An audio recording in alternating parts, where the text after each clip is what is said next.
MP election காரணமா இந்த வருஷம் தமிழ்நாட்டுல முன்னாடியே ஸ்கூல் ஸ்டூடெண்ட்ஸ்க்கு எல்லாம் எக்ஸாம் அப்படின்றது நடந்து முடிஞ்சுங்க. அதுலயும் 10th 11th 12th ஸ்டூடெண்ட்ஸ்க்கான பப்ளிக் எக்ஸாம் அப்படின்றது மார்ச் 1ஆம் தேதியில இருந்து ஏப்ரல் 8ஆம் தேதி வரைக்கும் நடந்து முடிஞ்சுச்சு.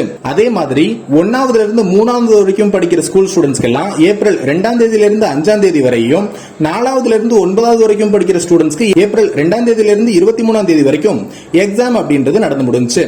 அதுக்கப்புறம் ஏப்ரல் 24ஆம் தேதியில இருந்து சம்மர் ஹாலிடே அப்படின்றது விட்டாங்க.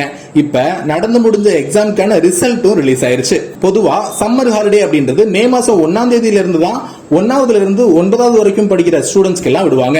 ஆனா இந்த தடவை முன்னாடியே சம்மர் ஹாலிடே அப்படின்றது விடப்பட்டுச்சு.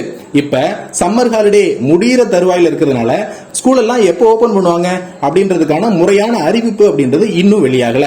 வழக்கமா ஜூன் முதல் வாரத்துல ஸ்கூல் எல்லாம் திறக்கப்படும். ஆனா இந்த வருஷம் வெப்பத்தோட தாக்கம் அதிகமா இருக்கிறதுனால ஸ்கூல் ஓபனிங் டேட் தள்ளி போகும் அப்படின்னு பரவலான பேச்சு அடிபட்டுச்சு. ஆனா இப்போ கோடை மழை பெஞ்சு வர்றதுனால ஸ்கூல் எல்லாம் திட்டமிட்டபடி திறக்கலாமா அப்படின்றது குறித்த ஆலோசனை நடத்தப்பட்டு வருது. ஆனா ஜூன் 4ஆம் தேதி லோக்சபா தேர்தல் நடந்து முடிஞ்சதுக்கான ரிசல்ட் ரிலீஸ் ஆக இருக்கிறதுனால ஸ்கூல் ஓபனிங் டேட் அப்படின்றது ஜூன் 2வது வாரத்துக்கு தள்ளி போகும்னு சொல்லப்படுது. இதனால ஸ்கூல் ஓபன் ஆகிற டேட் ஜூன் முதல் வாரத்திலேயா இல்ல 2வது வாரத்திலேயா அப்படின்ற குழப்பம் ஆசிரியர்கள் மாணவர்கள் மட்டும் இல்லாம பேரண்ட்ஸ் மத்தியிலையும் நிலவி வருது. இது தொடர்பாக பள்ளிக்கல்வித்துறை அமைச்சர் அன்பில் மகேஷ் பொய்யாமொழி தலைமையில் நடந்த முதல்கட்ட ஆலோசனை கூட்டத்தில் எந்த முடிவும் எட்டப்படவில்லையா. இந்த நிலையில பள்ளிகளை எந்த தேதியில திறக்கலாம் அப்படின்றது குறித்த 2ஆம் கட்ட ஆலோசனை கூட்டம் வர மே மாசம் 27ஆம் தேதி அமைச்சர் அன்பில் மகேஷ் பொய்யாமொழி தலைமையில திரும்பவும் நடத்தப்படுமா. இந்த ஆலோசனை கூட்டத்துக்கு அப்புறம் தான் ஸ்கூல் ஓபனிங் டேட் அப்படின்றது குறித்த அதிகாரப்பூர்வ அறிவிப்பு வெளியாகும் சொல்லப்படுது.